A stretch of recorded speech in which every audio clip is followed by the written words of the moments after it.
Allô, bienvenue à une nouvelle vidéo. Je m'appelle Pix, je suis illustratrice à mon compte, fait que je vis de mon art, mes dessins, mes tatouages, un peu mes tricots aussi. J'ai commencé à faire des chartes de tricot sur mon site, puis à travailler sur des patrons avec une amie. Mais principalement, ma pratique en ce moment, c'est la peinture, puis des contrats d'illustration. Puis je fais des vidéos YouTube où je montre mon processus de création pour le plaisir. Aujourd'hui, je voulais qu'on regarde ensemble le processus de dessin puis de peinture d'une pièce que j'ai faite la semaine dernière. J'avais demandé à mes abonnés sur Patreon quel genre de sticker qu'ils voulaient pour le mois de septembre. Puis beaucoup m'ont dit quelque chose d'automnal, des courges, des citrouilles, des feuilles. Tout le monde est prêt pour l'automne, fait que je me suis assise et j'ai préparé une peinture que je vais vous montrer, fait que je vous en parle pas plus. Mais ouais, ça va être le sticker, fait que l'autocollant exclusif du mois de septembre à toutes les personnes qui sont abonnées sur Patreon au niveau où il y a des correspondances. Là. Si vous voulez le recevoir dans votre boîte à mal, peu importe où vous habitez dans le monde, inscrivez-vous avant la fin du mois de septembre, puis je vais vous l'envoyer. Puis ouais, j'ai vraiment hâte de le recevoir. Il est supposé arriver chez nous après cette vidéo, fait que je peux pas vous montrer le résultat final, c'est-à-dire en sticker, je l'ai sur papier, vous allez le voir, mais je vais vous le montrer sur Instagram puis sur Patreon, puis peut-être je peux faire un post YouTube, je sais pas s'il y a tant de gens que ça qui les vérifient, qui les regardent, mais je vais faire un post. Non, c'est pas mal ça. J'avais réfléchi avec mon époux sur qu'est-ce que je pouvais faire pendant les vidéos comme ça où je dessine. Parce que souvent, le son chez nous, c'est très bruyant. Là. Les fenêtres sont ouvertes parce qu'on n'a pas la clim, fait que je peux pas tant laisser le son ambiant. Puis j'ai souvent le goût de faire des voice-over, fait que de parler par-dessus le footage. J'ai demandé aux gens ici sur YouTube puis sur Instagram s'il y avait des questions pour moi à propos de ma pratique ou à propos de n'importe quoi. Puis là, j'en ai reçu plusieurs. J'étais vraiment étonnée, un peu soulagée. J'avais peur qu'il n'y en ait pas. Je vais répondre aux questions pendant la vidéo. Puis je vais vous laisser checker la vidéo. Fait que si vous n'avez pas envie de m'entendre parler, mettez mute, écoutez autre chose en même temps comme musique, puis regardez la peinture. C'est très satisfaisant. Puis sinon, on se reparle dans quelques minutes. Je vais vous reparler à la fin parce que ma caméra arrête pas de surchauffer. Il fait très chaud ici. Fait qu'on coupe ce court. À tantôt. Allô, je suis de retour pour la portion questions et réponses de cette vidéo. Avant de commencer, juste pour vous mettre en contexte, pour ce dessin-là, j'ai planifié mon dessin d'avance sur le iPad parce que ça permet d'effacer puis de redessiner plus souvent. Puis aussi parce que j'avais déjà la souris de dessiner, c'est un flash pour un tatou que je voulais faire. Fait que comme ça, j'ai juste importé ma souris là, puis là, j'ai travaillé à rajouter des affaires autour, voir quel genre de composition j'aimerais, quel genre de maison elle habiterait dedans. Fait que c'est ça qu'on voit au début du vidéo, puis après, ça me permet de tracer mon dessin sur mon bon papier aquarelle, puis pas effacer aussi souvent. Bref, j'ai demandé des questions sur Instagram et YouTube, et j'en ai reçu plus que ce que je pourrais répondre, je pense. Fait qu'on va essayer de les choisir au hasard, je les ai pas toutes lues. OK. La première question, c'est qu'est-ce qui t'a amené à faire des tatous? Quand j'ai commencé l'université, j'ai déménagé à Montréal, j'ai commencé mon bac en art visuel, puis à ce moment-là, j'avais un tatouage que j'avais fait faire par un artiste professionnel en Outaouais. Puis j'avais jamais réalisé que je pouvais faire mes propres tatous, mais j'ai rencontré quelqu'un à l'université, Karel, qui faisait ses propres tatouages elle-même, puis ça m'a tout de suite intriguée, puis je voulais savoir comment qu'elle faisait, puis elle me l'a montré, elle m'a fait un tatou sur ma main, sur un de mes doigts, ce qui était mon deuxième tatou, puis c'était aussi un de mes premiers vidéos YouTube qui est maintenant hors ligne, mais bon, j'avais filmé tout le processus, puis c'était super, fait que là, je l'ai regardé faire, puis elle m'a donné confiance en moi d'essayer puis de me prendre des matériaux pour le faire. Fait que là, pendant plusieurs années, j'ai tatoué à la main, sans machine. Puis j'ai juste appris moi-même avec quelques conseils de Karel au début. Puis après, l'Internet, mais plus mon instinct, honnêtement. Pendant mes études au bac, je faisais beaucoup de dessins. Puis c'est ça que je publiais sur ma page Instagram à l'époque. Puis là, j'ai commencé à avoir des gens qui m'écrivaient parce qu'ils voulaient ces dessins-là en tatouage. Fait que là, j'ai commencé à tatouer d'autres gens que moi puis ma coloc. C'est juste devenu ma job, sans vraiment que j'essayais, sans vraiment que je le planifie. Puis plus que je tatouais, plus que j'avais du plaisir, puis je me suis professionnalisée. Puis c'est ça. Fait que ce qui m'amène à tatouer, c'était de vouloir me faire mes propres tatous, vouloir tatouer mes colocs. Puis juste être indépendante aussi dans les tatouages que je me faisais faire parce que j'aime pas demander aux autres gens de me tatouer mes propres dessins, mais je savais déjà exactement ce que je voulais.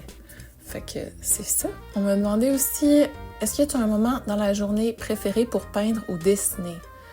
Je pense que non. Avant, j'aurais dit le matin, puis maintenant que j'ai beaucoup de pratique en dessin, puis je suis habituée de peinturer aussi, je peux peinturer pas mal n'importe quand. Mais habituellement, je vais le faire en début d'après-midi parce que je vais prendre mon matin pour préparer la création, puis faire mon admin, faire mes courriels, puis les choses qui sont obligatoires, entre guillemets. Puis après, ça va me laisser mon cerveau vide pour faire mes dessins en début d'après-midi, puis je peux continuer aussi longtemps que je veux. Une autre question dit « Quoi savoir si je veux broder sur un tricot pour la première fois? » C'est long, puis il faut juste porter attention, puis bien traduire la grille sur le tricot, mais je pense pas qu'il y a rien de particulier à savoir, sauf peut-être la technique du duplicate stitch, là, évidemment, mais non, je pense que tu peux juste te lancer. C'est long à défaire si jamais tu te trompes, mais ça fait partie du processus, fait que c'est correct. Il y a quelqu'un qui demande quand est-ce que j'ai appris à tricoter, puis quelqu'un d'autre avait aussi demandé qui m'a appris à tricoter. Fait que j'ai commencé vers, j'imagine, 8 ans, puis c'est mon arrière-grand-mère qui m'a montré. J'ai appris à faire du point mousse avec elle, puis après j'ai un peu laissé le tricot un petit peu de côté, j'en faisais ici et là, mais souvent, tu sais, des foulards droits bien ordinaires. Puis j'ai recommencé plus sérieusement, puis j'ai commencé à suivre des patrons au début de ma vingtaine. Fait que, ouais, c'est ça. Quelqu'un demande ma saison préférée, j'en ai pas. Je les aime tous égales. Je m'en suis rendu compte récemment parce qu'à chaque saison, c'est ma nouvelle saison préférée.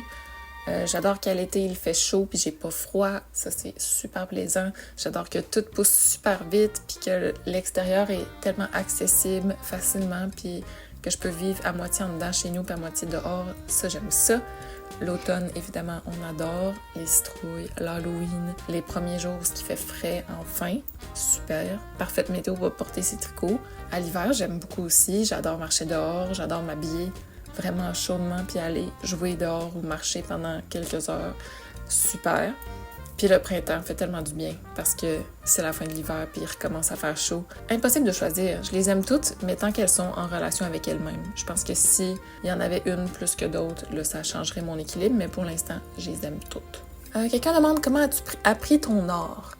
Je vais assumer qu'on parle de comme mon art comme illustration, dessin. J'ai appris par moi-même quand j'étais jeune. Je dessinais beaucoup. Puis rendu au cégep, j'ai continué après un bref interlude en art visuel. Non, c'était art plastique. Ouais, au cégep, puis après ça, je suis rentrée en art plastique. Puis là, c'est vraiment là que j'ai commencé à apprendre plus comme des techniques. Mais j'ai tout le temps fait beaucoup d'art par moi-même. Je me souviens au secondaire de suivre des tutoriels pour apprendre à faire des portraits au crayon HB, là, puis au fusain. Puis j'en faisais pour le plaisir, comme je passais des heures là-dessus à faire des portraits. Fait que tout le temps, appris par moi-même, mais aussi j'ai appris à l'université puis au cégep. Quel conseil que je donnerais aux débutants dans mon art? Tricot ou dessin ou n'importe quoi, je pense qu'il faut juste le faire. Se mettre dans un bon mood pour le faire, s'appliquer puis se donner le temps de créer puis se donner la place pour les erreurs. Fait que peut-être de pas se mettre trop de pression ou de pas se mettre d'encadrement qui est difficile à respecter, tu sais, peut-être comme mettons les défis, un dessin par jour puis tout, c'est vraiment le fun pour s'améliorer, mais si on n'a pas l'horaire qui fonctionne avec ça, ça devient stressant puis ça fonctionne pas. Fait que je pense que mon conseil, ça serait juste se donner du temps, mais aussi avoir la discipline de le faire puis de se pratiquer parce que c'est un muscle puis c'est pas inné. C'est du travail puis ça prend du temps puis les pratiques artistiques aussi, ça prend beaucoup de temps puis ça change tout le temps. Fait que, bref, se donner le temps, se donner un cadre flexible puis juste le faire. C'est un bon conseil? Je sais pas. Moi, c'est comme ça que je fonctionne en tout cas. 2 personnes m'ont demandé s'il y a un artiste ou un œuvre préféré qui m'a marqué. C'est sûr qu'il y a des artistes qui m'ont marqué. En ce moment, vite comme ça, je vais penser à Béatrix Potter qui a fait Peter Rabbit, qui dessine des animaux, qui portent des vêtements, évidemment ça me parle, puis qui vivent sur un genre de petit domaine incroyable. Ça, j'adore qu'elle faisait de la merch avec son art, tu sais, comme des produits dérivés, puis qu'elle en vivait. C'était vraiment inspirant de voir quelqu'un qui faisait pas mal la même job que moi, mais il y a comme 100 ans ou plus. je sais plus trop les dates. Sinon, j'aime beaucoup Tove Jansson qui a écrit Les Moumines. J'ai lu plusieurs de ses livres. Je m'en garde encore que j'ai pas lu parce que je veux étirer le plaisir. J'aime beaucoup Louise Bourgeois, j'en ai parlé aux dernières vidéos, je pense. Une de ces questions-là a demandé en deuxième question, quelles sont tes sources d'inspiration en général? La nature, les animaux, les plantes, mais aussi comme des moments de mémoire, comme des souvenirs, un genre de nostalgie heureuse, puis des scènes du quotidien. C'est ce que je préfère, je trouve que ça m'aide à romancer ma vie un peu, que de dessiner ce que ça serait si j'avais un poêle à bois, puis que j'étais une petite souris en train de faire de la soupe. Génial. Ça me parle. Quel est ton légume préféré? Demande d'eau. Je pense que esthétiquement, je vais dire le radis, mais au goût, peut-être que je vais devoir y aller avec le brocoli, à moins que les patates comptent. Si les patates comptent comme un légume, alors for sure, les patates. Voilà. C'est dit. Si tu avais à te dessiner en animal, tu serais quoi? J'aime penser que je serais comme un genre de blaireau, parce que je les trouve vraiment beaux, puis je trouve qu'ils ont des nice pattes avec des grosses griffes, puis je pourrais être douce mais féroce à la fois. Fait que je pense que j'irai avec le blaireau pour ma représentation en dessin. Prochaine question, on dit « Combien de crayons faut-il avoir pour partir à l'aventure? Asking for a friend. » Je pense 3. Une paire puis un spare. C'est suffisant. Je vais faire une dernière question, puis après, on va arrêter parce que je suis pas mal sûre que je suis à la fin de mon footage bientôt. Quel est le matériel que tu utilises? Crayon, peinture, papier. Dans cette vidéo-là, j'utilise du crayon mine pour tracer mon dessin. J'utilise des plumes, fait que des petits bouts de plumes en métal achetés individuellement sur un support à plumes avec de l'encre acrylique pour faire mes lignes contours. Après, j'utilise comme peinture de l'aquarelle. Mon aquarelle est de marque Van Gogh. Ma mère me l'a offert en cadeau il y a quelques Noëls, fait que c'est ça que j'utilise. Puis mon papier en ce moment, j'ai du canson à aquarelle. Rien de fancy, c'est pas mon papier préféré, mais les papiers que je préfère sont très chers, puis là, ils me rendent précieuse, puis là, je veux pas m'en servir. Fait que là, je peins plus. Fait que c'est ça. Ok, je vous laisse regarder le reste de la peinture, puis on se voit à la fin.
Allô, bienvenue à la fin du vidéo. Merci de l'avoir écouté, merci de commenter. À chaque vidéo, il y a plusieurs personnes qui commentent ou qui m'écrivent, qui partagent sur quoi ils travaillent en ce moment, puis les parties qu'ils ont aimé ou quelque chose qu'ils aimeraient voir plus. Puis à chaque fois, j'adore vous lire, fait que merci d'être là, merci d'écrire. Je dis un merci extra spécial à tous mes abonnés Patreon, mes mécènes. Grâce à vous, je peux vivre de mon art, puis j'apprécie vraiment beaucoup votre mécénat direct, puis votre confiance en ma pratique, puis vos mots, votre encouragement. Bref, merci beaucoup. Vous êtes les best. Puis c'est ça. Je vous laisse là-dessus. Merci d'être sur ma chaîne. N'oubliez pas de vous abonner, laisser un commentaire, laisser un like si vous voulez. Puis à bientôt!